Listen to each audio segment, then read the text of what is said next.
One. What is happening, guys? This is Logan Robinson from Here the Spear, presented to you by Noel Game Day. We are here on this wonderful, not Thursday evening, but Wednesday evening, a night early. Got a big time guest we're getting ready for. We'll talk about that in just a minute. As always, you guys can listen to this podcast on iTunes, Google Play, Spotify, YouTube. YouTube's rolling right now. YouTube's hot. So if you're not on our YouTube yet, go hit a subscribe button over there. We're not only uploading these videos as podcasts, but also we got some small clips from the past interviews that we've done with some former Noles that you guys will probably like to go check out. So go check out our YouTube at Noel Game Day. We got some spring football to talk about. We actually have a practice. We're here. We've made it. Spring practice actually happened yesterday. We are going to jump into some of that discussion. We've got some nuggets that we might share here between me, Nate, and Dustin. We got some recruiting. We've got top 5 dual threat quarterback from the 2022 class joining us here in about 30 minutes with MJ Morris, quarterback who just named Florida State as his leader. We got a lot of questions for him. We got a whole row of questions. We got to understand why he put Florida State there. Talk about some Mike Norvell, some Madden, some other things. So we've got a packed pot, and we got some basketball to talk about. ACC tournament, baby. Tournament time. It's March. The fun begins now. So, and then also Austin said that he's going to name 50 states. He was talking about on Twitter. Dustin has challenged him. There's no way he can get all 50. I will bet any amount of money. I will bet my entire bank account. Yeah, Austin's going to be going live here. He's going to be sharing his screen, and he's going to pick out every single state live with us. And how fast you said you could do it? I could probably do it in under 3 minutes. Wow. Okay. We'll see if this happens. That's going on. But before I jump into anything else, let me introduce the co-host tonight. Nate Greer, up with me at the top, lead recruiting insider at NoelGameDay.com. Austin Vizier, lead basketball writer. And then Dustin D-Lou, lead writer and editor. God, do we put you down as recruiting analyst now? What do we do? No. And like a note transcriber guy. Yeah, Nate's like, you no. mean hiding in bushes guy. That too. You did get Concussion guy, dude. My head. I told you not to go hide around the bushes. I knew someone would catch you. The SIDs. Mind Bloom almost did, but he couldn't catch up. I don't know if that would be a good race between y'all two. Maybe y'all can get that going. Speaking of races, Los isn't with us this evening.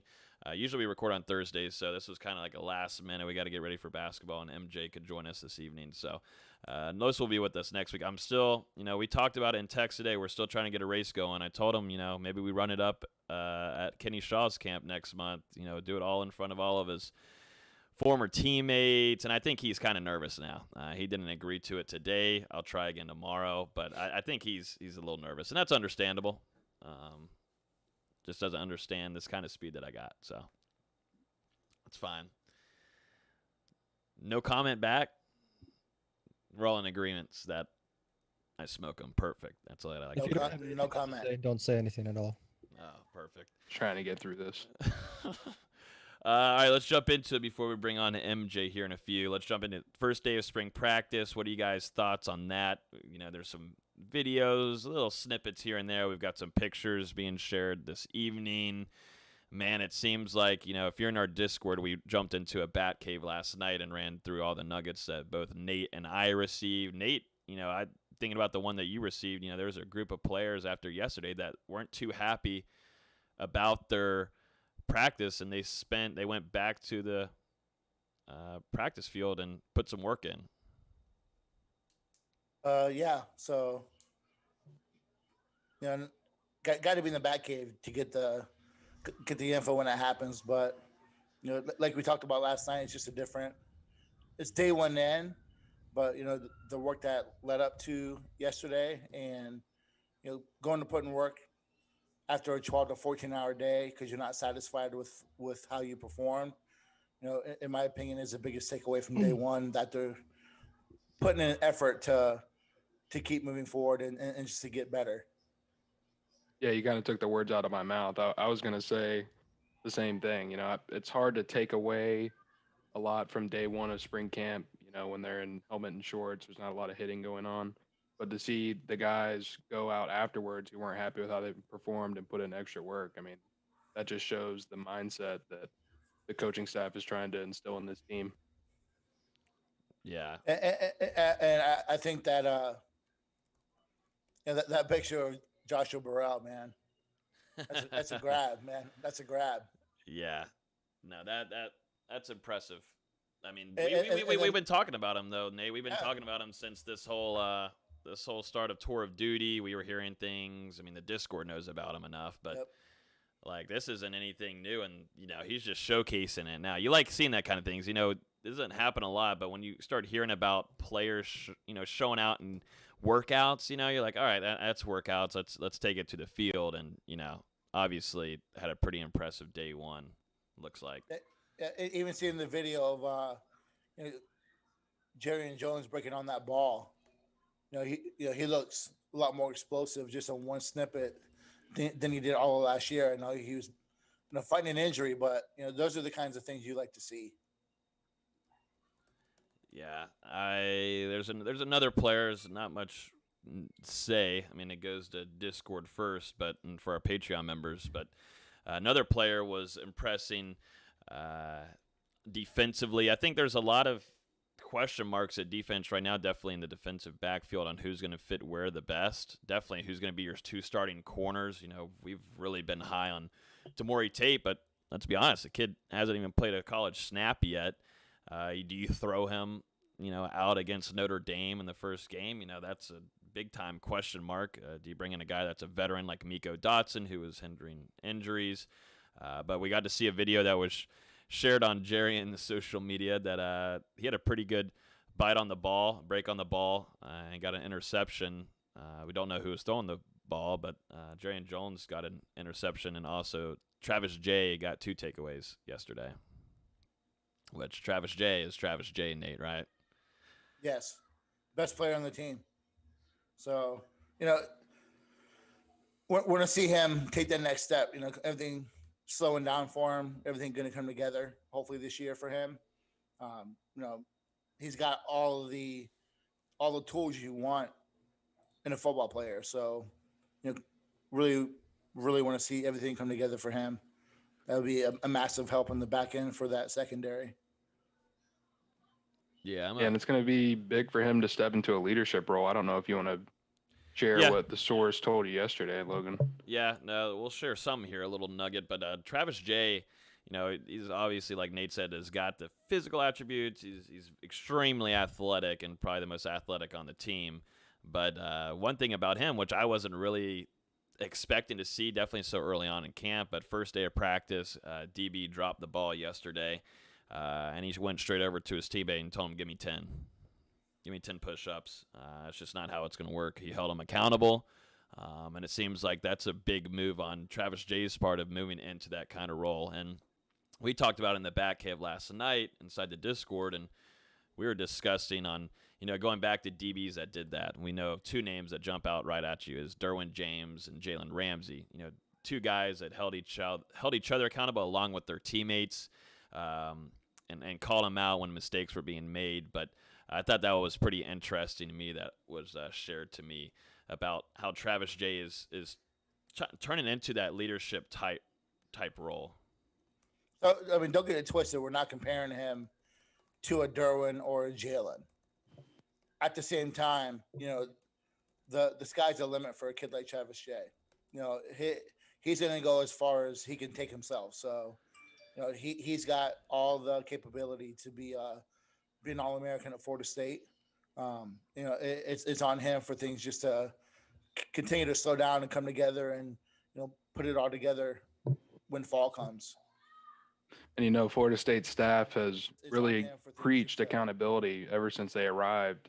And as coaches, that message can only be conveyed so much. And I think when the players take on that mindset and start to hold other players accountable, that's just huge. It means more than just the coaches doing it. It's showing that guys are buying into the message.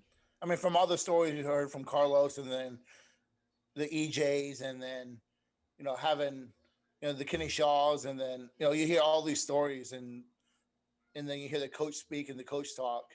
The good teams are the ones that have the players that hold each other accountable. So that's been the biggest thing that's been lacking from this program is that it's kind of been just a free for all, a me mentality instead of a we. So, when you start to see that change, I know there's a big debate on Twitter about culture, and everyone likes to use it as a hit word and something to troll about, but it's a legitimate thing, and I think people need to understand that when you talk about culture, that's what it is. It's accountability, and for Florida State to turn the page on the last couple of years, they have to have that, and they just simply haven't had that. And you could talk about it for hours about different examples and different things that you see on and off the field and hear on and off the field about that. And to hear that that's changing, and the young kids are stepping up, and guys that are new to the team like Mackenzie Milton, are the ones taking that on. That's it's going to bode well moving forward as Florida State really looks to get back among the top program in the country. Yeah, no, leadership is a big thing. We were talking, like you were just mentioning, this locker room, and it is slowly but surely changing. We were discussing it so much during the season and the start of the offseason of some things that Mike Norvell was going to be doing in the locker room. Some guys that maybe weren't a great, I don't know, kind of were almost diseases to the locker room. There was not going to be any kind of growing unless you got rid of the disease. And I think there's a few players that Mike Norvell met with and, were agreeing to part ways, or things weren't going in the direction. Maybe the player wasn't believing fully in Mike Norvell's system or process or where the program was going to be headed. And some players had to part ways. So that's kind of what goes with the whole transition of a new coaching staff coming in. There was a lot of things that I've been told.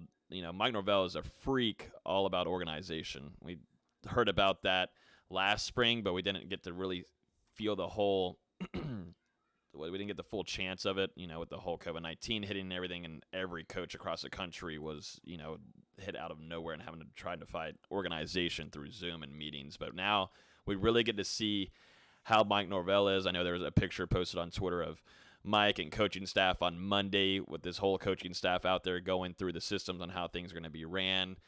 Very sophisticated on organization. And that's something that has kind of been, not the same since maybe, what do you say, Nate? Maybe, Jimbo. I mean, I've been to a few practices there and got to be through all of them. But, Jimbo was very key and very strict, just kind of like a nerdy kind of strict on how things were going to be ran, or you're just not going to have a job here. It's not going to work. Probably pre-Alabama, Probably pre-Alabama, yeah. Leading up to that, and things quickly fell apart after that. So after that game, yeah, just a tad. But yeah, that's just the kind of feeling that these practices are bringing. Let's see if there's another thing in here that we shared inside the Bat Cave. There was a lot of question marks about the quarterbacks. It was surprising we haven't even talked about a quarterback yet, but one of them, from what I was told, all the quarterbacks had some kind of brace on. It seems like this group's kind of banged up. We already know about Mackenzie Milton. I was told, he was running rollouts yesterday, and it is, we're going to see it happen, but it's a very kind of awkward run, but he's running 100%. And that's just what we're going to watch and be like, and that's probably when, that half a second clip came up that Florida State released. Everybody was freaking out about it, but supposedly his rollouts were perfectly fine, 100%, and obviously his throwing motion is probably the best in that depth on that quarterback room. But the quarterback situation is going to be fun to watch the next couple of weeks to start off with. Yeah, I think we all know how it's going to unfold, but do we? I think we all know how things are going to unfold, but if you they got to have they got to have guys like Chuba and Jordan really step and compete. They have to have them ready to go. God forbid if something happens. So, gotcha. What do you think, Dustin? Yeah. Like Nate said, this is going to be a big competition moving forward because you want to see Jordan Travis start to take the next step from where we saw him last year, get more consistent throwing the ball. And, Chubb as well. And I think having McKenzie there, that's only going to make them strive to compete harder each day. And I also think McKenzie can help them with just the mental part of their game, because I assume that the quarterbacks are probably all going to be watching film together. So he can help them spot things that, maybe normally they would have missed out on. But I agree with what Nate said because, God forbid, but at any moment, a quarterback could go down. I mean, we saw it last year. And if someone was to get injured, you want to make sure that next guy is as ready as possible.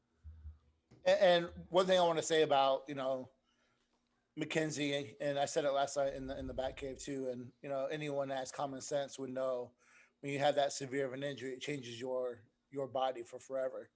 You're not going to be 100% the same as before.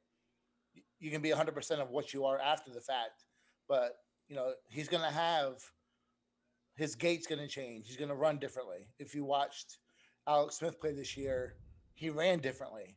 He wasn't that sudden guy who he used to not hesitate to get out of the pocket, or he was not uncomfortable running the ball up the field, and he hesitated. So him as a player is going to change a little bit, and how he runs is going to change. As someone that's had 3 knee injuries, it changes how you run and how you walk. So people shouldn't freak out about that. No. Yeah. Another guy that everybody was excited to hear about or talk about is Jermaine Johnson. Now that we're finally getting some pictures coming out, I know that Jermaine just actually tweeted a really good picture. I wish I could share this on my screen if I can find it quick enough. Him and Melton? Yeah, I'm trying to get that picture to you guys so we can put it on the screen. Let's see. Let's see if Zoom is smart enough. Put it over my face so I quit yawning. Yeah, can we just hide you, please? Are we boring you? I don't know what's going on here. Are you able to see my screen? I don't know why. Every week when we get on here about 9 o'clock, I start yawning. Screw off. I'm an old man, dude. I don't know if it's, but y'all can see that. I don't know if I don't know if the stream can though, sadly, but well, nice tweet deck, bro. Man, look at your boy Burrell going out for that ball. Woo. Yeah, Burrell, man. I need to figure out a way to share the screen a little bit better on here. I wish it would just pop up on my end, but yeah, no, Burrell looks good. Also, Jermaine, and looks like there's a few clips of him getting around the blocker. Who was that? Robert Scott, Dustin, from earlier in the Discord we saw. Yep. He beat Scott inside. Can you show the video on the stream? Yeah, if someone DMs me it, I could throw it up on here while we're waiting. We're just kind of just going through spring practice until MJ Morris drops in here with us in about 7 minutes. So it's just kind of talking spring practice right now. Better hope he's right on time. He keeps saying he's gonna be here in 7 minutes. Hey, Nate said he's got it. And you know what? He's a guest, Dustin. So I don't see any videos on. You don't see any videos? Twitter. Let's see if I can share I'll share my screen here. But I don't like the way that shares. But yeah, this is Burrell. But see, it's not seeing that. Nah, this is bad. I'll figure it out next. I was supposed to have this third screen set up so then I could actually just drag over and you'd see it, but obviously not working for me. But there we go. I just found it. There we go. Oh, you guys want to promote Beyond the Bench? I don't know what that is. It's like 247's Twitter where they just post videos. Yo, he does a really good job of explosiveness.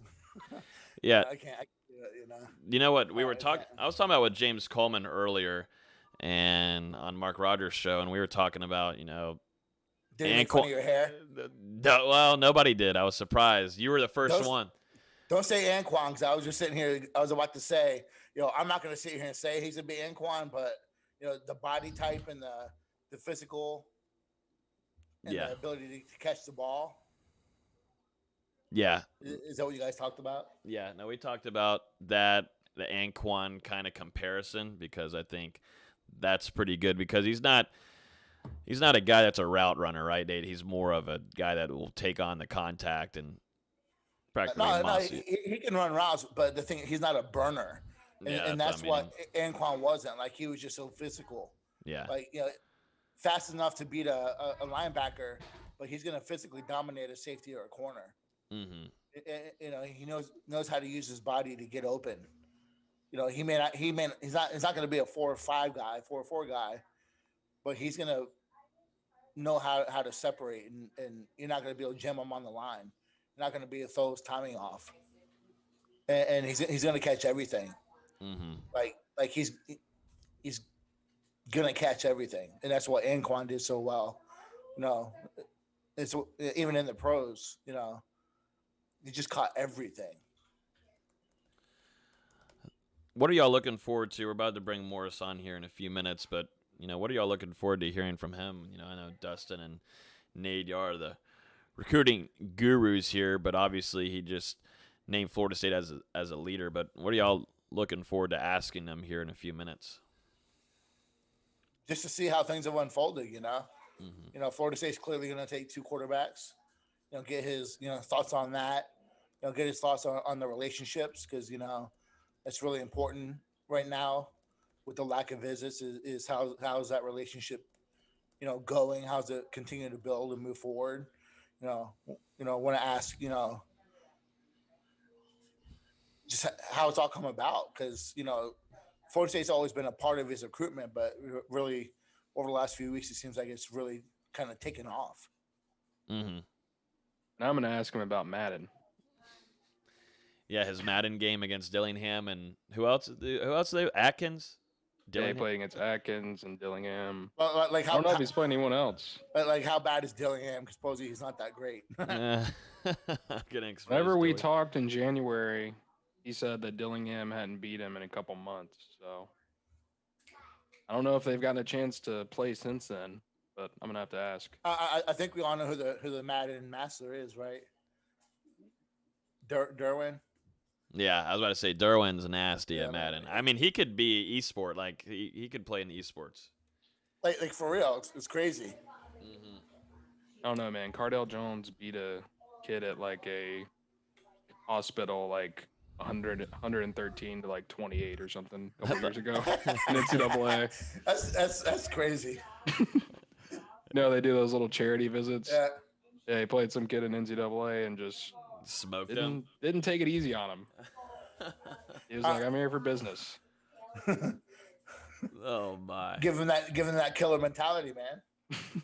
Man, if anybody's in the YouTube chat here, if y'all have any questions, we'll do the chat over here. If y'all have any questions for MJ when he joins, throw them in there, and we'll maybe be able to pick a few before MJ gets off. But I know there's a lot of YouTube people over here right now. If y'all throw a question in there, we'll try to get to 1 or 2 of them.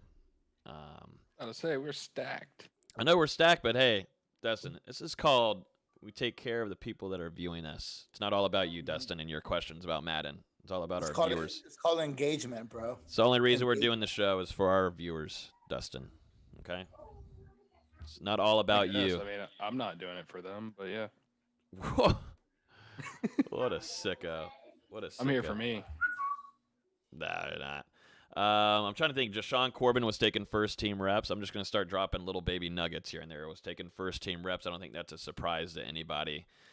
We said that last podcast that we expected him to come out as a starter. Yeah, and, Lawrence Toafili, there's a few nuggets here and there on him. We'll keep that to the Patreon members only. But if you guys aren't in the Discord or the Patreon yet, I highly suggest y'all get over there because, Nate and Dustin and I and also Austin basketball-wise are always dropping a few things here and there practically every day, definitely after practices for spring. And, Austin's always got some things up his sleeve. So make sure you guys are over there on that Patreon. You can find us. I went in and dropped a handful of predictions, for on a handful of the recruits.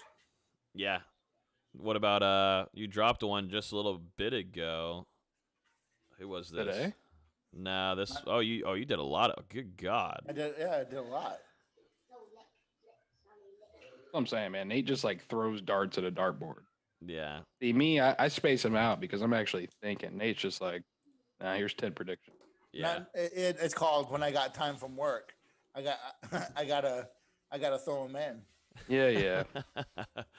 Hey, all right, sweet. We got MJ in here now with us this evening. Nate said that it's kind of open questions here. We won't be too brutal with them. There won't be anything too crazy. But hey, appreciate you joining us, MJ. I'm Logan. Below me is Dustin, our lead writer and editor. To the side of him Up, is MJ. I Uh-oh. think he's muted. You're on mute. How you There you doing? go. There you go. There we go. Now we're good. And then Austin's to your side, and then also Nate's at the very top. So the one that you talk to. Yes, sir. Talk to me too. Oh yeah, MJ, you're just talking to everybody. But yeah, man, how you doing? Good evening. Glad you are getting some time off to kind of hang out with us. I know you got baseball season going on right now. How's that going? It's going pretty good. I mean, we start region play this Friday against Columbia, so that's gonna be our really first big game. So just getting prepared for that. How does that work with you? Of course, you dual sport over here. How does that work? Transitioning from football and then going into baseball like that. Is that hard for you, or is it just something that's easy? You're used to it now.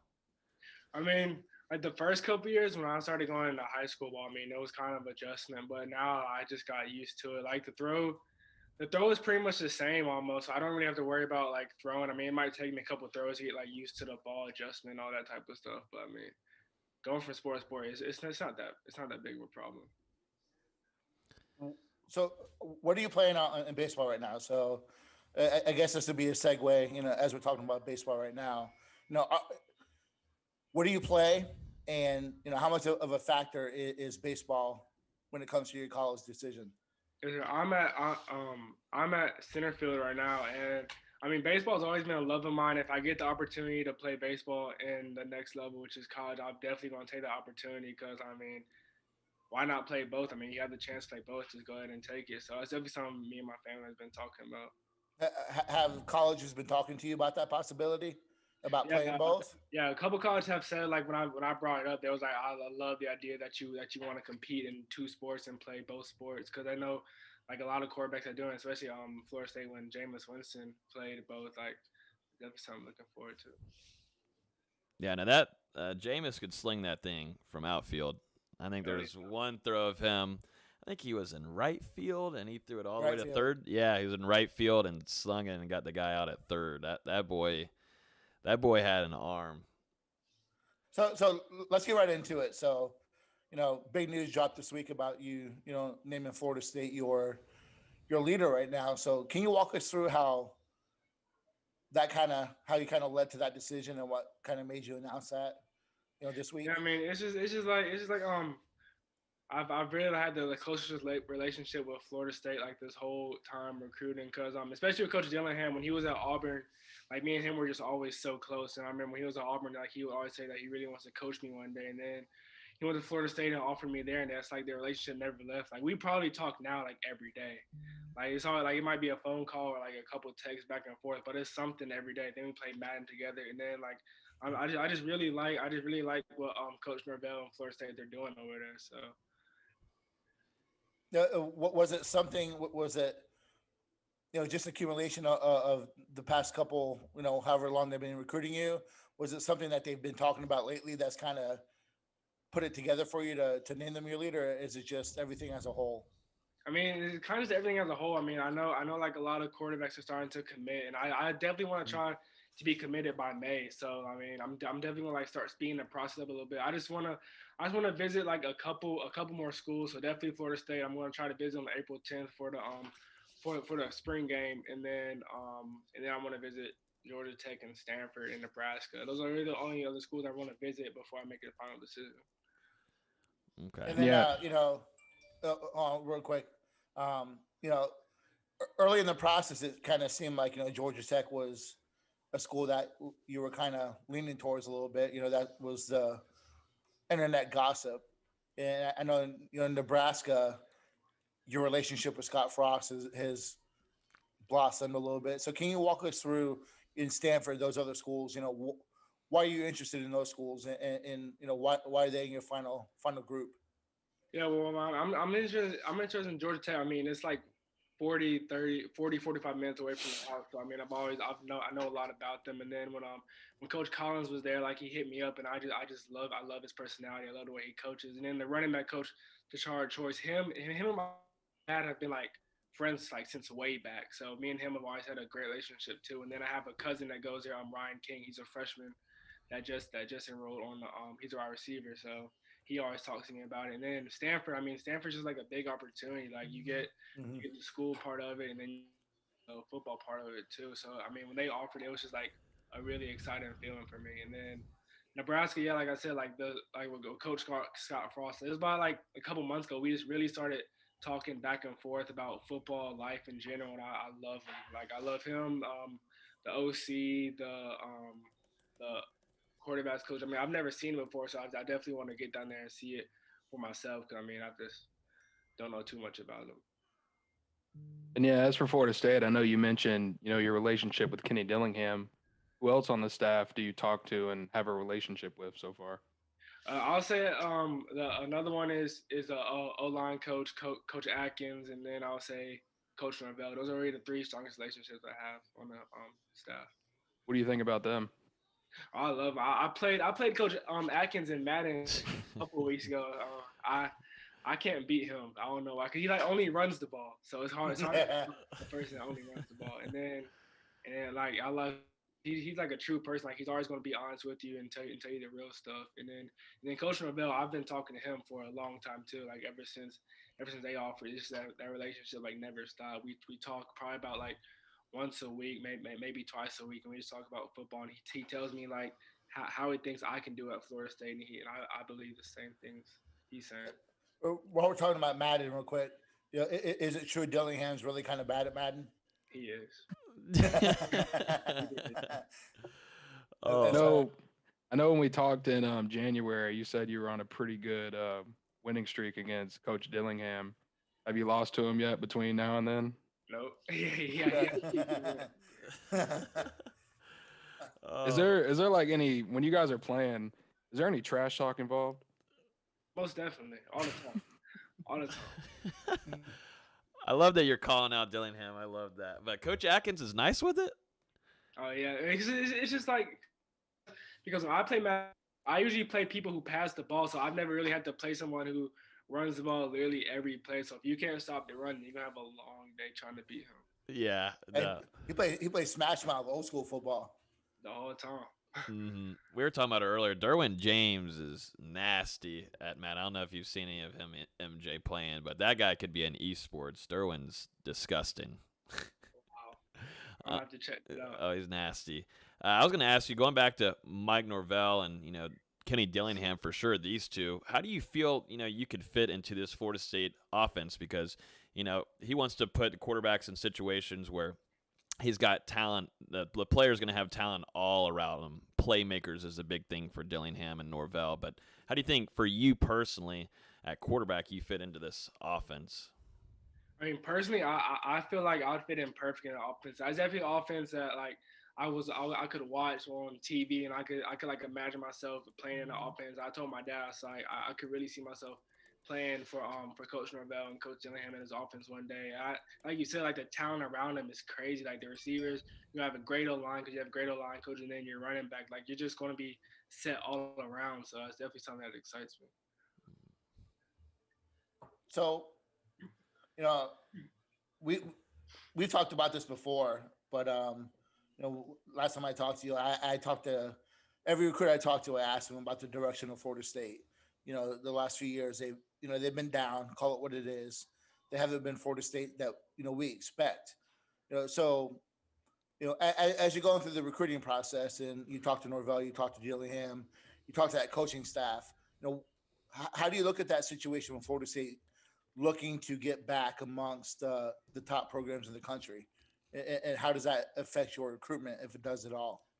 I mean that's definitely what you want to hear as a recruit when you like see a coach and you see like a program was not doing like they used to be, and then you see a coach that really wants to put them back to where they were. That's definitely something that when he told me, and then I could just see in like social media the ways that he's trying to get it back up there, like the fun they're having and the business they're handling too. Like that's definitely something excites me whenever I see that and hear it. Does it help when they get guys like a Travis Hunter to commit and a Sam McCall, guys who are top flight.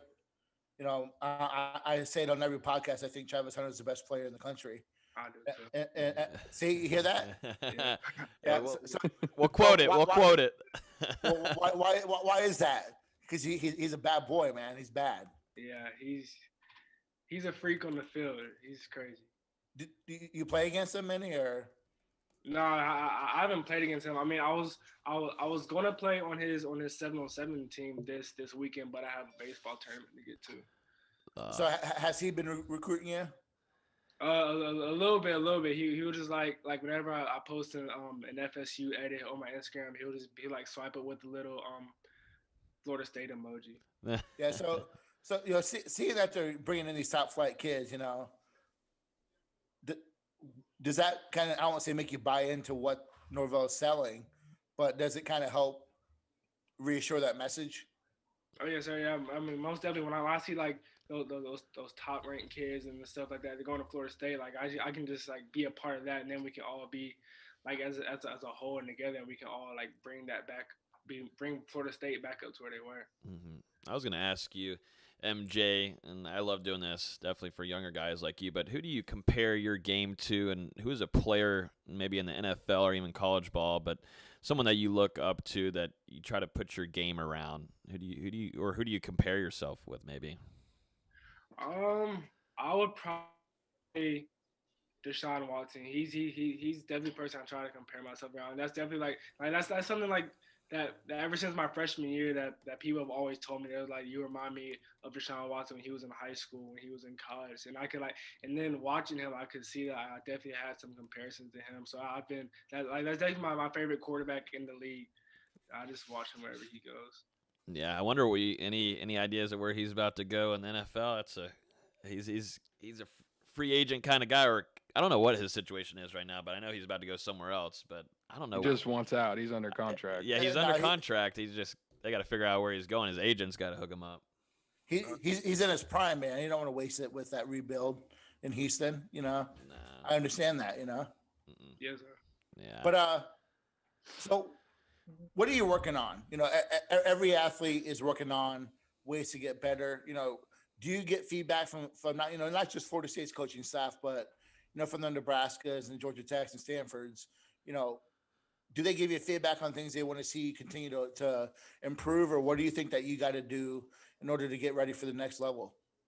I would say like I've watched film with the colleges. Like I watched film with Stanford. Like we watched their film and then we watched my film. And just like some small tips I can carry over into my game. And then I did the same thing with Georgia Tech. Me and Coach Dillingham were planning on doing it, but like we never really got the time to, because he was always busy in the office, or I was always busy with school or football, something like that. But I have done that with a couple of schools, and they do give me feedback. But pretty much the main thing I'm working on, like my junior year, the only thing I was working on was like being smarter up here on the field, so being faster in my head and making reads in my head a little faster. And then my sophomore year, I was just working on like just ball placement accuracy, ball strength. So now my senior year, I really just want to like put all that together and just ball out. Like all the skills I've been working on since my freshman through my junior year, I just want to put it all together my senior year and just like have a day. MJ, we're partnered. You probably know it really well, being up there in Georgia, but we're partnered with Chick-fil-A. So this is, and Nate should have maybe given you a little heads up on this, but it should be like easy money to pick. But I got to ask you what your favorite meal is at Chick-fil-A, your go-to, and then your favorite sauce. I can already tell that you're about to you got me with it right now, but go ahead and throw those to me. But whenever I go to Chick-fil-A, I usually get meal with the lemonade and then an 8-count nugget on the side with only barbecue sauce. Oh, wait, say it. I think it cut out at the Thank you. beginning. Wait, what did you say at the beginning? You say Barbecue Chick-fil-A. sauce. A spicy chicken sandwich meal with a lemonade, an 8-count nugget, and then only barbecue sauce. Okay, now we're talking. The spicy sandwich has been on a roll lately. Who was it last week that was with us on the show? Kenny Shaw. Yeah, it was Yeah, Kenny Kenny. Shaw. Kenny Shaw was a big spicy sandwich guy. And I think also EJ Manuel was. I think he was saying the spicy deluxe, if I remember correctly. But yeah, and the barbecue, you don't rock with the Polynesian? What's your thoughts on Polynesian? You know, I mean, I've tried it once, like a couple years ago, and I just never stuck with it. So, Yeah. like, but the barbecue sauce, like, I can have that any day. Oh yeah, I feel it. And yeah, going ahead. back over to Florida State, with you planning to visit for the spring game in April, what do you want to see from the campus while you're there, the city, and obviously the game as well? Yeah, I mean, I really want to see the campus because, like, I know a lot of stuff about the offense. I know a lot of stuff about the football part, but like the main thing is really just seeing the campus and seeing if I feel comfortable, I feel like it's a home because that's where I'm going to be for 3 to 4 years of my life. So I'm trying to see that and see if I can fit in there. And then for the football part of it, just seeing how like the quarterback does and seeing how he moves the ball and seeing how comfortable he looks because that's definitely something I'm gonna be looking forward to. Have you done the virtual tours with Florida State? I've done an academic tour. I haven't done like a virtual tour, but I did the academic tour because that's really what my mom wanted to do. Mm-hmm. And you mentioned, we were kind of talking about it in our production meeting, and you kind of hit on it already. This, lockdown, dead period is supposed to be the last, of that, and after that they're going to open it back up, and it kind of corresponds with your timeline. But if dominoes fall quicker than what you expect, are you going to up that timeline and make a decision, or and not to get into Dustin's question too much, but or I guess my question is, how much does other kids committing play into your timeline to make a commitment? No, might have frozen up there for a second on him. Looking to commit. Oh, you're back now. It was good. It was frozen just for a couple seconds. It's back. Yep, you're good. Yep. I was saying, like, looking like who all commits. You're definitely looking like if you're looking to commit to a school that's only going to take one QB in your class, then I mean you're definitely if someone commits to you definitely can't go there anymore. But I mean I'm not too worried about it. I feel like I have the schools that I'm really looking at, and I mean if things need to happen earlier, then I definitely will make it happen earlier. I was going to ask you, MJ, is there any players on Florida State's team that are kind of in contact with you or that are really pushing, trying to get you to land in Tallahassee? I was talking to what's his name, Josh Bird the other day. Is it wide receiver? I was talking to him. He had kind of like DM me, and then I had posted something about Florida State on my Instagram, and he was like, "What's the wait? Just go ahead and commit." I've been talking to him for a couple months now. Josh Spur's a big one. We were just talking about him before you hopped on here, talking about the first day of spring practice, and we were hearing things, me and Nate were, and Dustin, during tour of duty, their workouts, and how impressive he was. They were saying that he had the best hands on the team as a true freshman in the room, and then first day of practice, there's about 5 camera shots of him making some insane grabs. And I think that's crazy. I mean, that kid's got some talent. I'm sure he's sending that to you and saying, this could be you and I, you know what I'm saying? Oh, man. MJ, earlier you said that, you've spoken with Travis Hunter a little bit. Do you know anyone else in Florida State's 2022 class or, any current players maybe on Florida State's roster? I mean, I don't know too many others that are committed to Florida State except Nico. I don't know how to pronounce his last name. The quarterback. Marquio. Yes, but I've spoken to him a couple times and Travis a couple times, and I mean those are really the only 2 I've really spoken to that are committed. So how do you look at maybe the possibility of 2 quarterbacks in the class? I mean, it's just if I want to go there, I'm just have to go down there and compete. That's really the only answer to that. I'm gonna go out and compete every day and try to get that job. Right. Mm-hmm. I'm trying to think if there's anything else, Dustin or Nate. Is there something? Well, this commitment, decision. I know that I think it was your father did an article with 24/7 Sports and kind of hit on a lot of stuff, but at the end of the day, what's gonna lead to your decision, and how do you want this commitment to go down? How do you want to announce it? I mean, I guess like when I feel the time is right, I guess I'm just gonna pray about it, and then when God gives me answers, and I feel it in my heart that this is the school I need to be at, this is the school that where I'm gonna be at for 3 to 4 years of my life, and that's when I need to go ahead and make that commitment. I mean, and then I guess I just call the coaches and just tell them that this is the place I want to be at. This is the place where I can see myself playing for y'all. This community. That's the place I want to commit to. Yeah, is the factor of some of the schools being nearby, or maybe where your family is or hometown, is that playing a big factor for you in your recruitment? Because I know you were talking about Stanford, and that's a good way out there in California. But does that play a big factor for you and your family, or what's that discussion been like? I mean, it doesn't really play a huge factor. Of course, my mom and my dad. I mean, of course they're going to hate like if I go like real far. But like we sat down and talked, and they were like, if let's say it's Stanford, Nebraska, that really far, like if that's a place where I need to be, that's a place I want to commit to, then the distance is not going to be a problem at all, because that's the place where I have to be. Mm-hmm. Do you have? I know it's really early on, and I had no clue kind of what I was doing at your age and what I want to do in college. But once you find your college, what about studying or any kind of program stuff that you might be interested in now? Have you kind of got that in the back of your head of what you want to study? Kind of going into the business like entrepreneurship field. That's kind of. Hey, okay. I will say, Florida State does have a good Jim Moran School of Entrepreneurship. That's what I'm in. So I'm just saying, I'm not saying anything, but I'm just putting it out there, for the for all the YouTube people, all the YouTube listeners. That's what I'm saying. But MJ, man, I don't think unless any of the other guys got anything else to say, we definitely. Yeah, real quick. Go ahead. I don't remember if I or someone else asked it earlier, but do you know if you're planning to be an early enrollee, at the school that you do end up choosing? Most definitely. That's definitely something you have to do. Like if you're gonna go in and compete for a job, then I feel that's definitely something that has to be done. Like especially if I come into Florida State and there's another quarterback in my class going, then I'm definitely gonna have to early enroll and start that competition early. Because I know like if you enroll in like June, then you're really gonna have 2 months to get ready. I know that's like really not enough time. So early enroll is definitely something I'm going to do. Absolutely, yeah. It's a smart decision. That's a smart business decision. Yes. Nate, anything else from your end? Nah, man. Yeah, this was fantastic, man.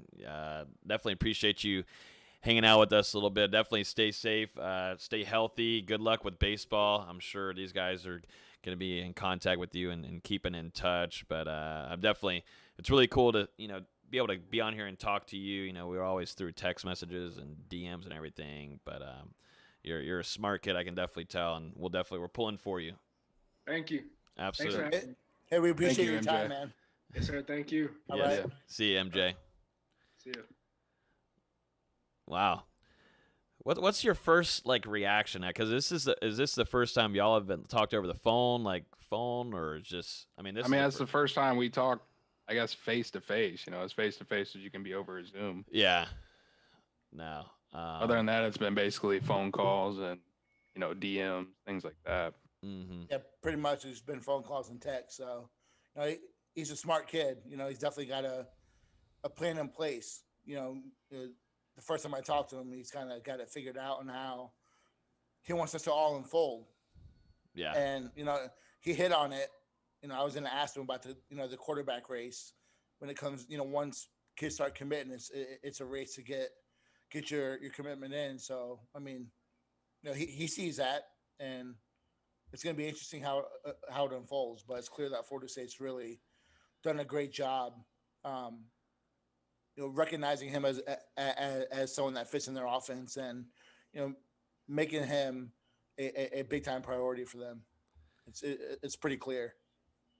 Yeah, and I thought that you could tell based on his answers that he's not afraid of joining a school that already has a quarterback committed, and he's not afraid of that competition. And in fact, it seemed like he's already kind of thinking about it a little bit. That means if he does join a school that has a quarterback already committed in their class, he's going to early enroll so he can start getting the work early and hopefully get a leg up on that other player.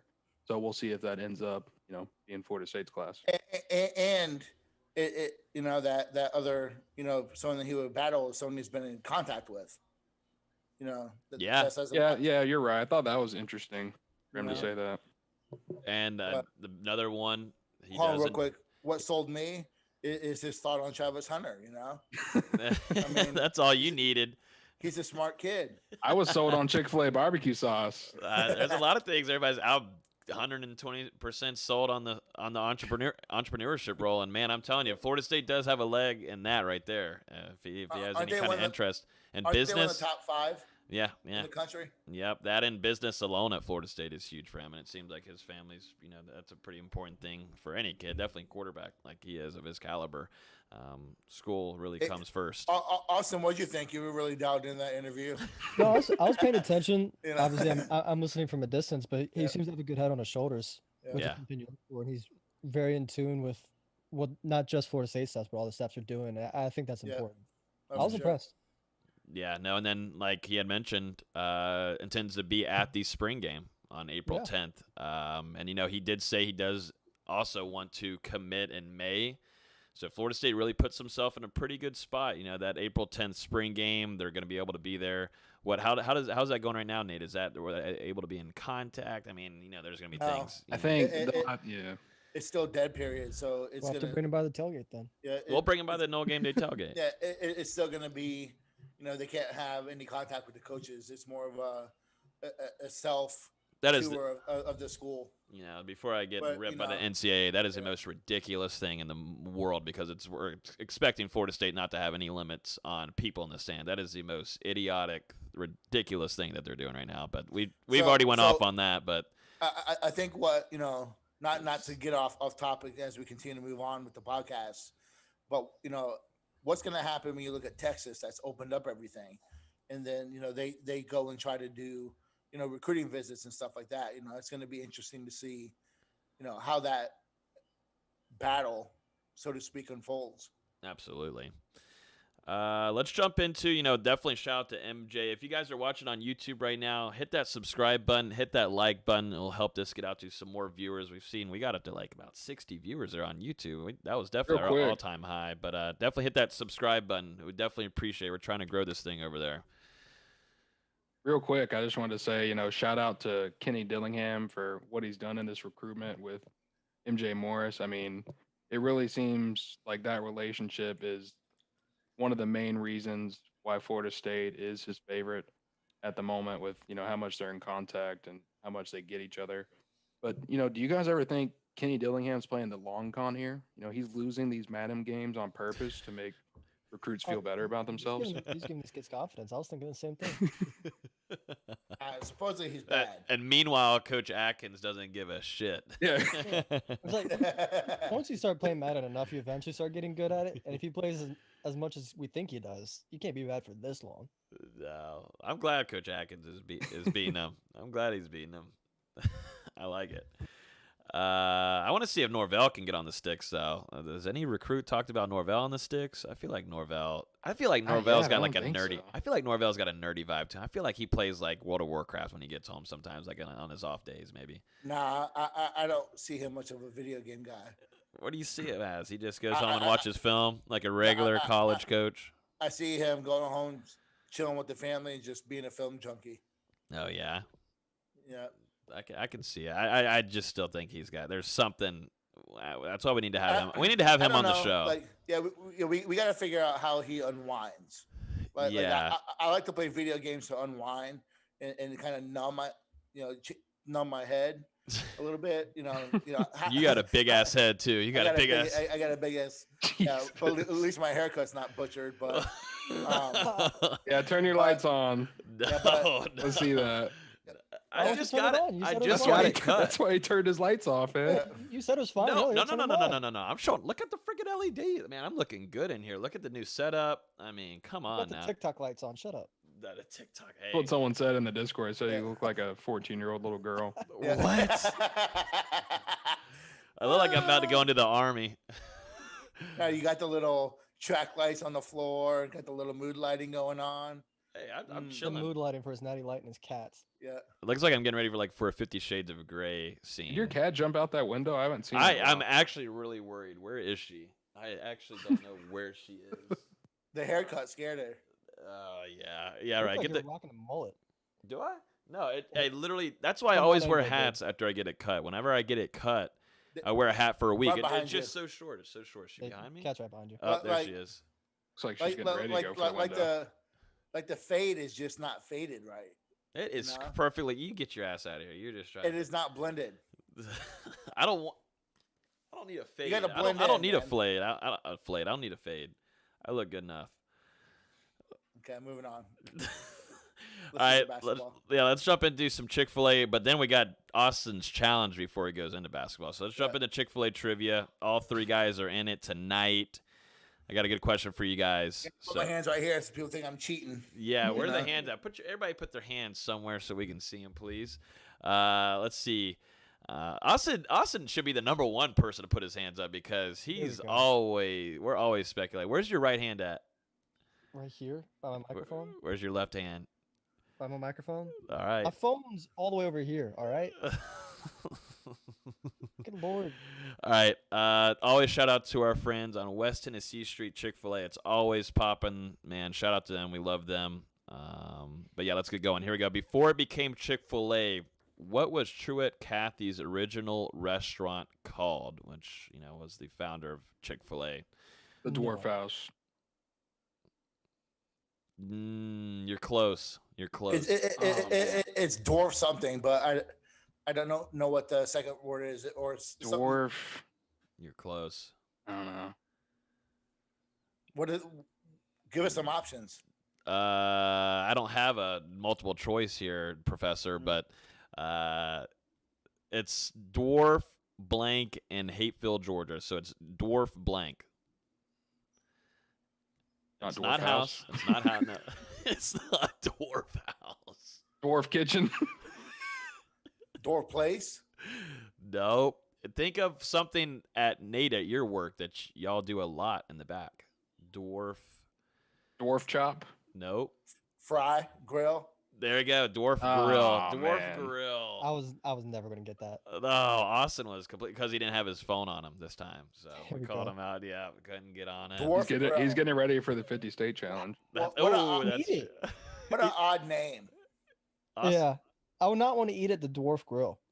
I'm pretty sure that it's like still open. Is the it? first one, yeah, the first one's still there. I've been there. It's nothing too special, but it's just where it first was founded. The first one. Said that they've got like exclusive stuff that's not on other Chick-fil-A menus. I don't know. Well, here we go. Let's read it out. Although many Dwarf House restaurants still exist around Metro Atlanta today, Truett Cathy's first restaurant actually opened under the name Dwarf Grill in Hapeville, Georgia in 1946. Wow. Wow. Okay. And I'm learning things That's every it. day of the week. But shout out to our friends at West Tennessee Street. We love them. So that person got paid, man. Oh, yeah. That whole family, that whole 8 generations are good to That's go. generational wealth right there, man. Yeah. All right, Austin. They're not clipping coupons. No. No. Share your screen, sir. Yep, Alright. Austin. So what Austin's gonna do here? This was a little challenge from All right, can you all see Dustin. my screen? Dustin. He said that he's betting a paycheck, so the three of us are going to split this. Yeah, Dustin said he's gonna. Can y'all see my screen? Whoa, whoa, whoa, whoa, whoa, whoa! What are you showing us? I'm just kidding. Just not opening it. Austin's face though, for a second. Oh, it's already started. Okay, Arkansas. Oh, the time's going. All right, here we go. Austin's gonna name. What's going on here?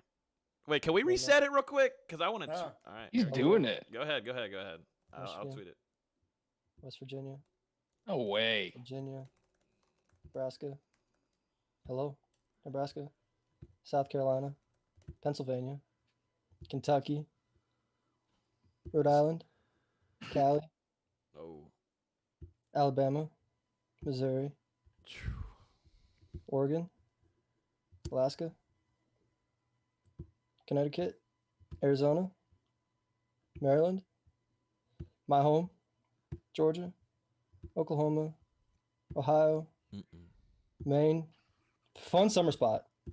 Washington, Washington. Kansas, Massachusetts, Iowa, Texas, Idaho, New Hampshire, He's got like a plan here. Florida, He's North Dakota, got. Wisconsin, Nevada, Got it. Vermont, Oh. New Jersey, Utah, South Dakota, Indiana, New York, New Mexico, Mississippi, Tennessee, Minnesota, Hawaii, Dang, I thought you'd get Montana. that one wrong. Louisiana, Colorado. A minute 30. Minute 30. Half the time that you thought. Hey, I'll give a clap to that. That's pretty damn That's impressive. a good job, bro. They doubted me. How did people not know the 50 states? What did y'all do in middle school? I don't know. This wasn't me, Dustin. Not that. That's like 30 years ago for me. I mean, granted, I've been to like 35 of these, but still. Wow, Dustin, give your take. You're the one that challenged him, and he. Yeah, I want my Chick-fil-A. Yeah, he pretty much took a dump on Chick-fil-A. No, Dustin's sending the Chick-fil-A. This wasn't something that we All right, challenged. well, Logan, I'm gonna need you to give me a Chick-fil-A coupon so that I can you didn't give bring him a me Chick-fil-A coupon. You didn't bring me to the last basketball game of the season, so. I think that It was against Boston College. I don't think. I think that when he comes for the spring game, you should buy him Chick-fil-A out of your own pocket. Yeah. I think Oh that's no. Yeah. When he comes here, yeah, most certainly. I'll hook a brother up. And Why? We'll have so many coupons. Why do I have to buy it out of my own pocket? Because the you bet. don't have them. That's Dustin the bet. made the bet. I will Yeah. steal them. No, you I know Logan's address. No, you don't. Leave that window open tomorrow, Logan. The cat will beat your ass, and you know it too. Yeah, actually, up next, Austin, get ready for next week because you are going to be doing Europe up next. So excited for. I think I can still do that. The Oh, Latvia, Lithuania, that stuff that would scare me, but everything else I could probably get. all right. I Maybe think, that. I think Europe is easier than America. Oh, no, absolutely not. I live here. Yeah, I think Europe is easier. I've lived here. I I've can been to pick Europe. Russia out on a map for sure. I would hope so. That's about it. I No, I can do it. I can do Italy. Okay, you sounded like that was some big accomplishment. Hey, I'm just saying I can do 2, not 50, but I can do 2. Can you find where Argentina is? In South America, so I can take a good guess. I would love to see It's a really big country, so I would hope so. I would hope so too. Let's jump into the last little bit of the podcast here. Austin, he shined then, but he's about to shine even more with giving us the latest on basketball. Florida State absolutely, wow. Let's see. Well, so there's only so much. I was going to say obliterates Boston College, but absolutely blows the opportunity to win the ACC regular season championship or take that title. But right now, it was just breaking. Duke is going to be the first team up. Austin, the rundown. What we got? What's happening? Is Florida State? Should fans be like it's over? They're going to be first team out, first round bye, or like what's going on? I mean, the Notre Dame game sucked. It was tough to overcome the horrible first half we had, coupled with Jamie Lucky. That's just an impossible combination to overcome. We were fine. The second half started hitting some shots, started playing some defense, getting stops. But when you're down 20 on the road with Jamie Lucky as your official, you're not winning any games. That first half was just so bad. With Prentice Hub hitting shots, Dane Goodwin hitting shots, it's tough to beat that. We should have shot the ball better. We should have defended better. And they blew a huge opportunity. You would love to have that 1 seed going into the ACC tournament with some momentum. Now you're heading in with losing 2 of your last 3, both of them on the road. That's in their heads a little bit. It should be. But they've got a great chance to prove themselves this week, starting with Duke tomorrow night at 6:30. They could have won that game too. Oh, They yeah. didn't have that turnover late. Yeah, Anthony Polite hit a huge 3. It was like a 2:30 5-point left. game or 4-point game. It was something like that? 4-point game, 2:30 left. They get a stop on the other end. Polite has that block. They're coming down in transition. They get it to Raekwon Evans. He attacks the closeout and just bad bounce pass to Scottie. He should have lobbed it. If that's a lob for 2 points, Florida State's winning that game because Notre Dame is on their heels with, they're clenching up a little bit. Mhm. Instead, Notre Dame goes down, get fouled, missed the front of the 1-on-1. Raekwon Gray comes down next possession, dribbles it off his leg. After that, we had no momentum. And it's crazy that they could have won that game considering how bad they played for 28 minutes. But they still had their chances and they didn't come up where they should have. I got pissed and turned it off. Understandable. That game sucked. Yeah, I think understandable. really, people, I think understandably were pretty pissed off on Saturday because Florida State had a chance to come out and outright clinch the regular season conference title for the second time in as many seasons in program history, and instead, it was one of the worst performances we'd seen out of them in a while, probably since before the COVID breaks, I would say, Okay. outside of that second half against UNC, 2 weeks ago. So it was just really disappointing to see they have this chance to come out and clinch it, and instead, they play flat. I think that gives everyone a little bit of concern as we move into the ACC tournament now. It's going to be important for FSU tomorrow night to come out and beat Duke. Yeah, you're going to see one of two things. You're either going to see a Florida State that's really pissed off, wants to prove themselves, or you're going to see a Florida State that's a little bit down on themselves because they failed on an opportunity. I think they're mature enough and there's enough leadership, not only in the locker room but in the staff, that they're going to come out angry tomorrow night against Duke. Really prove themselves against a team that, yeah, Duke's not great, but they're still the darling of the ACC. You're still playing in North Carolina against a North Carolina team. Florida State's going to want to prove something, and for Duke, they're looking at this game as if they win, they might be in the NCAA tournament. If they lose, they might just be on the outside looking in. This is a huge game for both teams, not just Florida State. How different, this is just a hindsight question, but, how different is this team with a Trent Forrest leadership kind of guy? Obviously, it's a tough question to ask. I think it was Skip Foster was talking about on Twitter that Florida State's costing themselves so much in the first 4 minutes of each half. Mhm. And that's partially due to Raekwon Evans. I'm not bashing him at all. But when you look at the signs, they're losing a lot with him starting the game. I think you might see some adjustments. We even saw it against Notre Dame where Scottie Barnes was starting the second half. I think you see more of that. I think Barnes has just been too good in ACC play to not play him more. But they do need that Trent Forrest guy to step up, whether it's Raekwon Gray or MJ. MJ's been battling injuries and you can tell it. But Trent was such a huge part of last year's team that they were motivated for every single game. They never got blown out outside of that Indiana game, which I don't even really hold against them. But yeah, obviously, no one's Trent Forrest, and no one ever will be. He was a very special part of last season's team. Yeah, no, Trent Forrest was huge, definitely in these kind of games where you'd like to have that leadership energy. And that game was, like Destin said, was very irritating to watch. I know Nate turned it off, but because he's very Broke my table. Really wobbly now. I was more of like, hey, we got a graphic to post, and it was like, oh, wait, I don't think we're going to be able to post this today. But it's just, it stinks, but you got to hope that they have that fired up energy. A pissed off FSU, and we saw it earlier in the season when, they weren't ranked. They were playing probably their best basketball then because, they had a chip on their shoulder, and that makes a very scary Florida State basketball team, in my opinion, Austin. Yeah, and I said the same thing last night on another podcast, the Unconquered Era podcast. Go check them out if you haven't. That you'd rather Florida State work through their funks now than in the postseason. You don't want to get to March Madness in the first weekend. You're playing some team like Winthrop, who's really good, and Florida State just starts going through the shooting funk, a mental funk. You'd rather them work through this now, while they still have a chance to prove themselves and turn around from it. You think it bumps them down to a 5? I don't think so. I mean, they're hovering right around it. Like, if you lose to Duke tomorrow, yeah, absolutely. Yeah. But as long as you perform well in the tournament, win a couple games, I think you're a 4. If you win the ACC, I don't think you're anything lower than a 3. Just because they're not going to keep an ACC tournament winner, unless it's Georgia Tech or a team like that outside of a 3 line. So you think if Florida State wins at least one game in the tournament or the ACC tournament, they're going to be a 4 seed? It should be, depending on what happens with Virginia Tech and whoever they play. Like, if Notre Dame somehow comes back and beats North Carolina and then beats Virginia Tech tomorrow, and then they beat us somehow, we'd probably fall to a 6. But I don't see that happening.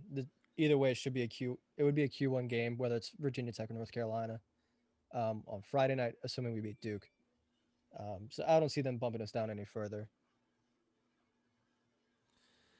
Sorry, Mike Norvell's distracting me over here. He just posted a picture. He said his favorite picture of all the practice pictures that they had yesterday, but he picked his favorite one, and it's of him holding his daughter up on the practice field. It's pretty cute. Get you in the feels, Dustin. All right, come on now. Hear the spirit. We can act like we're hard. We're gonna fight people on Twitter, but we need to. This right here puts you in your feels sometimes, right? Hey. Right, Nate? Okay. Listen, we're not going to bring that up. I think that's why we'll have more listens than we've. Do not poke your toe in the water, Logan, because it will not go as you I know. want it I'm to not go. doing that. I'm not doing that anymore. Okay. Bad idea. But Austin, Florida State's going to be facing Duke. It was just it was obviously we found out about that tonight, but Duke's going to be playing Florida State at 6:30 tomorrow. This is Florida State versus Duke. These games are usually very fun, but this is a different kind of year. Any early thoughts on this game and what FSU fans should expect tomorrow night? I've had a few people ask me, would we have rather played Duke or Louisville, with Duke playing 3 games in 3 days? I don't really count Duke's first game against Boston College because they won by 35, and they weren't playing their main guys for most of that game. So in my opinion, I'm going with the mindset that either way, a team's going into this playing 2 games in 2 days. And it's one of those, would you rather play a team that's really good on offense like Duke, or a team that's really good on defense like Louisville? Who knows? If Florida State shooters come to play, and Anthony Polite and MJ Walker are hitting from 3, Duke's got one of the worst 3-point defenses, not only in the conference, but in the country. So if Florida State shooters get rolling, then you're fine. But if you let Mark Williams, who went for 21 and 18, looked like prime David Robinson tonight, if you let him get going, if you let Matthew Hurt get going, if you let Jeremy Roach and DJ Stewart get confidence, then yeah, you're going to be in for a long night, especially if you're not hitting your own shots. But this Duke team's still not good. There's a reason they're still on the outside looking in for March Madness. There's a reason that if we had played them in early January before we got hit with COVID, probably would have won by 25. They have been a better team without Jalen Johnson, which is weird because he was their best player, arguably outside of Matthew Hurt. It's a weird team, but we'll see what happens tomorrow night. I'm pretty confident heading in. I would have been confident either way, considering we beat Louisville at Louisville by 18, 19, something like that. As long as MJ Walker, Malik Osborne, these guys are healthy, I think they'll be able to give their rotation of Matthew Hurt and Mark Williams some issues. Screw Duke. Oh yeah, not a fan. No, I can't stand. Like you said, I really think it comes down to Florida State shooting, their average or above their average from outside against Duke. That's even their average. Just shoot better than 31%, like you have. Yeah, we saw how they shot a couple weeks ago in North Carolina. I don't have the exact stat, but it wasn't pretty. And then a couple days ago against Notre Dame, it wasn't any better. And sandwiched between that was the performance against Boston College at home, where they were absolutely lights out from downtown. They've been practicing in there all season. Like you're used to shooting at home. They got to show that they can do it away from home outside of. Exactly. They need to carry over that and, bring it out tomorrow night along with defense, because I thought on Saturday, Florida State was just giving so much inside, like little dribble passes out of the corner. Like Notre Dame did the bounce pass out of the corner to the guy cutting to the basket, 5 or 6 times, and each time it felt like there was no one there to protect the basket. So yeah, I think the defense has got to be a lot better tomorrow night. And I don't think that people realize this as far as the shooting aspect. Depth perception in a building matters so much, especially if it's a building you're not used to. And the Greensboro Coliseum seats, I think it's 24,000 people. It's a huge arena. Mm-hmm. And while they are allowing fans, it's about 3,000. It's still not going to make it feel like a full building and feels a little bit tighter. It's going to look massive in there from some of these shooters. That's going to advantage a team like Florida State and North Carolina that are used to playing in these bigger arenas. But it's still going to be interesting to see if their shooters come to play. What is that? Was that ESPN?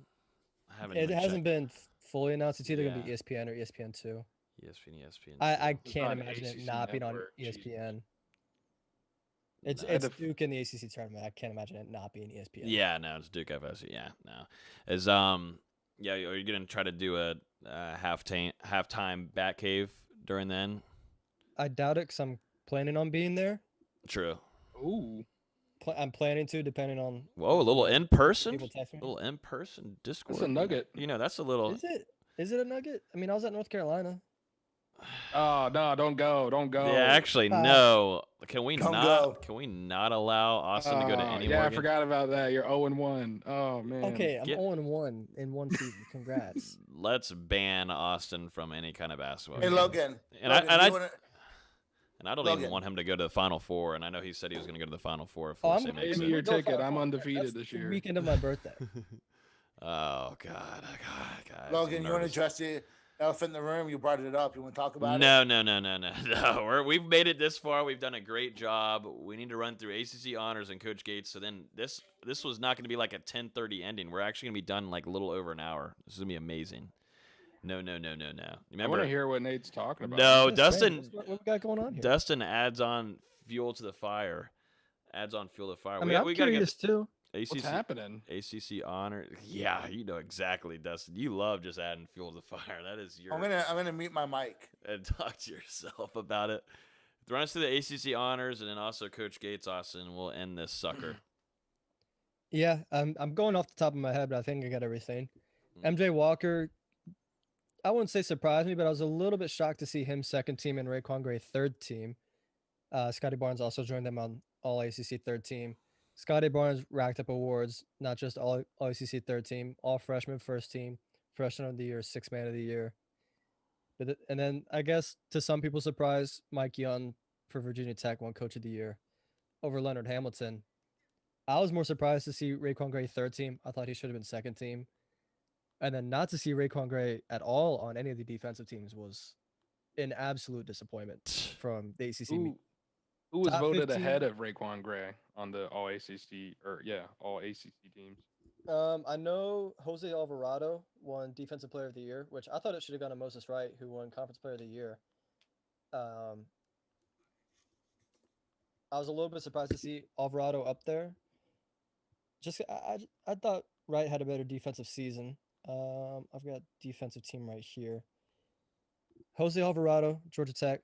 Manny Bates from NC State makes total sense. Led the conference in blocks. Give me the forwards. Give me the forwards. No, it's all just Oh, yeah. really? It's not positional. So it's Jose Alvarado, Manny That's Bates at NC stupid. State led the ACC in blocks. Jay Huff, Virginia, was second in the conference in blocks. Makes sense. Jordan Goldwire at Duke, horrible take. I would have taken Raekwon Gray and then Moses Wright. Makes sense. Top 10 both blocks and steals. Raekwon Gray was top 15 in both blocks and steals. He should have been up there. Absolutely. Disrespect. And Hey, then more fuel to most the improved fire, player. hopefully, right? Yeah, and then most improved player, he finished fifth behind Matthew Hurt, which makes sense. He went from a bum to 20 points per game. It makes sense. Isaiah Wan, again, makes sense. Moses Wright, I guess, and Justin Champagne, I guess, but Champagne was really good last year. But I thought Raekwon Gray should at least been third on that list. I was surprised that Gray. I thought he had an outside shot at first team. I thought he did too. You know, And to me, I don't think Sam Hauser was a first team All ACC player this year. That's just my opinion. Mm-mm. It's hard to go against Moses Wright, Justin Champagne, Carlick Jones, and Matthew Hurt. Those four guys were great all season, and it wasn't like for either Virginia or Florida State that they had one player that stood above the rest and deserved to be first team. And then second team, you had Kive Aluma from Virginia Tech. I thought Raekwon Gray was better. Jose Alvarado, good season. Jay Huff, good season. MJ Walker and Amir Sims. I would have taken Turk over Sims or even really MJ. he probably would have made it if Florida State didn't lose 2 out of 3 to close the season, and he's kind of quiet those games. So He was just 7 votes, or sorry, he was 9 votes behind Sims for that final spot on second team, and then he was 60 votes above the next guy on the third team. So he was right on that borderline for the second team. right. I thought he should have been there. I was a little surprised to see Scottie come away with so much hardware. I think I said it earlier this week. I mean, it just kind of surprised me because, in my opinion, at least, over the last couple of weeks, it kind of looks like he's been in a little bit of a slump. And, I don't know if that has something to do with maybe that ankle injury he suffered shortly after the COVID break. I think it was against NC State. And if he's just not, back to full health yet. But, what do you think, Austin? I think he's been fine. I think he's been really good, especially defensively and energy-wise. Obviously, he makes freshman mistakes. Every freshman makes freshman mistakes. There's been no good six man. Like he beat out fellow Carolina freshman Dayron Sharp for both freshman of the year and six man of the year. It's just been a really bad year in the ACC for freshmen. I mean, you look at the guys that finished behind him. Dayron Sharp's been good, but not better than Scottie. DJ Stewart for Duke has been okay. Then fourth place was Jalen Withers for Louisville, and fifth was Kadari Richmond from Syracuse. And I don't think anyone on this podcast knows Kadari Richmond's name. So that just speaks to what the freshmen did in conference. You were supposed to have Jeremy Roach from Duke be a good player. He was trash. Caleb Love from UNC, super inefficient. And then outside of that, there just wasn't really anyone that stepped up. I just really think the thing with Scottie, and you mentioned his defense. I think the thing with him is offensive consistency and obviously his shooting range as well.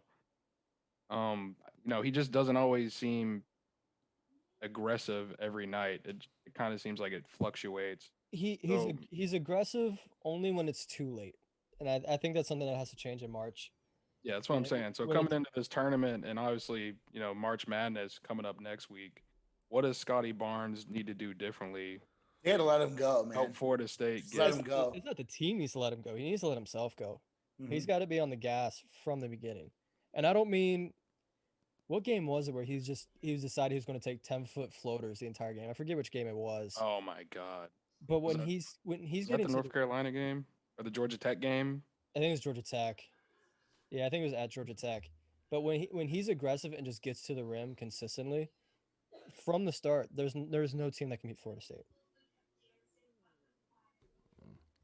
There's a question here on YouTube. This is from Premier Youth Theater. Asks, with the shortened year and if they go deep in the tourney, what is the chance Scottie Barnes comes back for one more year? Don't think about it. It's not happening. Thinking about it. This isn't something you need to think, oh, if we go deep. Or what if he kind of disappoints in the tournament, wants to come back, develop his offensive game? He's gone. It's not happening. Stop thinking about it. Bye-bye. I mean, you gotta think he's not a 3-point shooter at all right now, and his free throw percentage isn't that great. And if you look at any mock draft, he's still in the top 10. NBA teams see that as skills that they can. I think that Ben Simmons comparison is pretty true right now. Oh yeah, honestly, yeah, I see it. I mean, Simmons has a little bit more aggressive mindset offensively, like he's a lot better around the rim. But Scott, I think Barnes can be better. It's like he's holding something back. I don't know if he's trying to stay within the offense or whatever. He's just one of those guys. He wants to get everybody involved before he gets himself involved, which you love to have, but he's got to get. But he's got to get selfish a little bit. He's got to get his own in March. Yep. Coach Gates, sorry. One more thing before we get to Coach Gates, but I really want to see the rotation shorten here in March. I know Florida State's depth's a huge thing, but no offense to some of these guys, but for me, your bench has to be your starting five, which in my opinion is Scottie, MJ, Polite, Turk, and Balsha. And then off the bench, if it's not Sadar Calhoun, Raekwon Evans in spot minutes, and Malik Osborne, I really don't want them seeing more than 5 to 8 minutes a game, because at this point you got to have your best guys on the floor. So you think guys like Wyatt Wilkes and Ngom will be phased out of the rotation a little bit? We've seen that with Ngom these last few games with Carolina and Notre Dame. He didn't play more than 5-6 minutes. You're already starting to see it with him, and then with Wilkes. When he's not hitting shots, he's really improved as a rebounder, and his offensive IQ is there. But when he's not hitting shots, he's just not as reliable as some of these other guys. I think Calhoun's been spectacular. I want to see him get 20-25 minutes. I agree. I think Wilkes is just a player that, he kind of disengages from the game if the offense isn't there.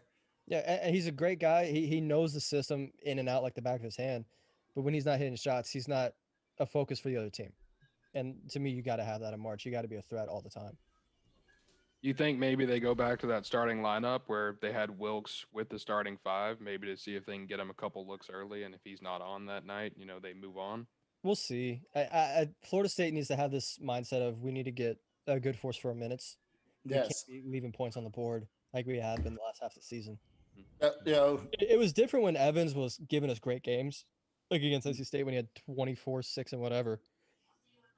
If he's still putting up those kind of performances, then yeah, you want him getting major minutes. But since those games, he's shooting what, like 16% from the floor, 1-to-1 assist to turnover ratio. You just can't have that. Now, I mean, this is the time to play your best. Yeah. And This isn't a time to make kids happy. no, this is the time to get them W's. Yeah, get some dubs. Mm-hmm. Dennis Gates.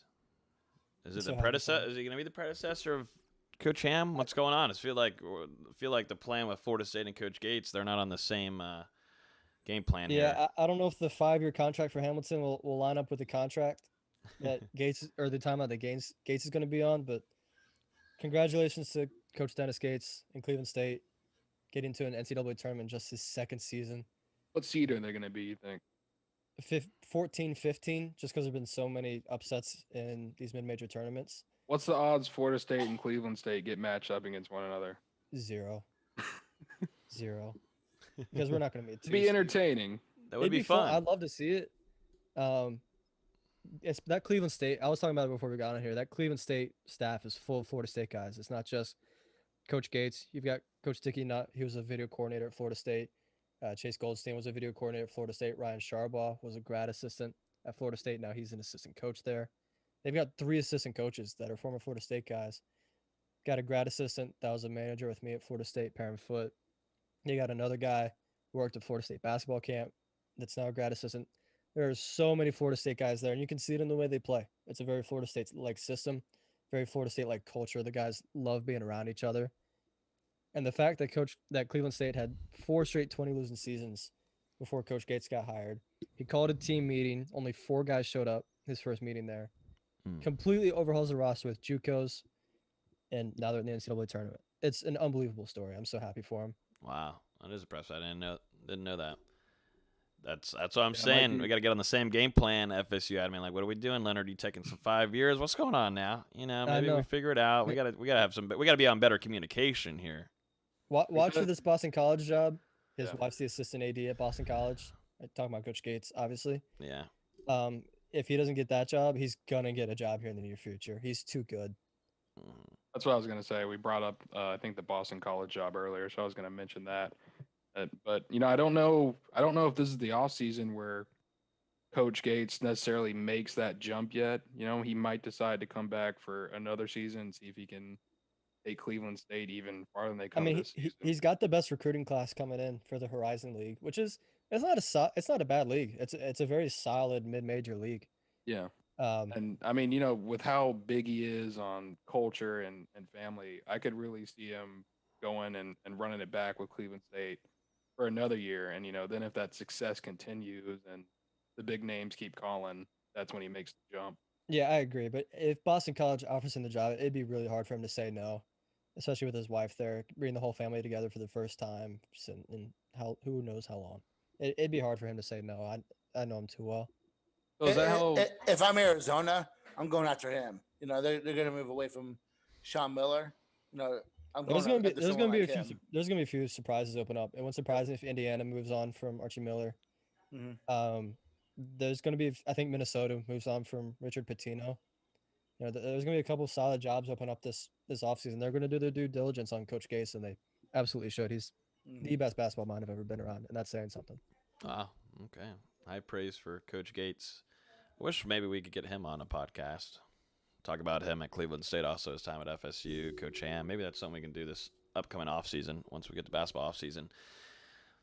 But yeah, I think that's practically everything for this evening. We had a jam-packed episode. It's just a crazy thing. We had MJ on about an hour and a half ago, or an hour ago, I should say. Yeah, it was about 40 minutes ago. I can't read time, obviously. I got bashed my new haircut, the lighting in my room. I mean, let me grow it some. I'm just glad you finally got a haircut after like 2 months, Austin. So it still looks like it took me a while to be comfortable sitting down again. There was that whole hip surgery thing. Oh my goodness, Lord! You need to stop buying so many shoes too. That's enough. I can't help it. That's enough of that. You need to start buying some dates with some girls. Well, we'll see. Any update on that? Any update on your end? This is a two-way street, my friend. I know. I was about to say. Logan, you got red track lighting in your room with a dimmed red light. A dimmed red light Behind you. No, I don't. What are you talking about? There we go. What are you talking about? What are you talking about, red light? There ain't nothing there. Nate, you are capping as usual. What are they smoking over there in Orlando or wherever you're at? I'm not in Orlando. You Tampa. Shit. You think he's technically Tampa? No. I'm not even in Tampa. You dumbass. Fort I'll Myers, see you right? next month, maybe No, twice. Bradenton. I'll be seeing you next month. I'll take care of you too. All right, everybody, be good. I got to get out of here before Nate gets riled up and he brings up what happened on Twitter. But Wait, what happened? oh my God! All right, we got to get going. Thanks to MJ Morris. So what happened was no. Hey, we'll mute him. We'll mute him on here. Shout out to MJ for coming on here, man. It was great hearing from him. Awesome. Seems like an awesome kid and obviously has a big amount of talent. But that was a great interview that Nate hooked up with for us this evening. Los will be back with us next week. He's not disappearing anywhere. We're keeping him here. He ain't going nowhere. And yeah, we don't have cold fries over here, so ain't got to worry about that. Well, everybody, y'all be good. Enjoy the rest of y'all's week. Enjoy every bit of it. We got some spring practice to talk about. We'll be recapping Florida State versus Duke and some more ACC play, too. I don't know what the plan is for that. Maybe an instant reaction probably this weekend, but we'll have a lot of basketball coverage coming up. Make sure you guys are in the Discord. I'm telling you, I don't know what else to do. Make sure y'all jump into the Discord. You can join us and support us on Patreon and receive a lot of benefits. You support us and receive tons of benefits. The guys are working their tail off. We definitely appreciate all the DMs and messages we're getting about us, working our tail off. It's more of like a hobby to us, but, we like competing too. So definitely appreciate all the love you guys have been giving us. If y'all are on YouTube, hit that sub button, like button, everything that you can do. Y'all enjoy the rest of y'all's week, and we will talk to you guys next week on Hear the Spear. Y'all enjoy.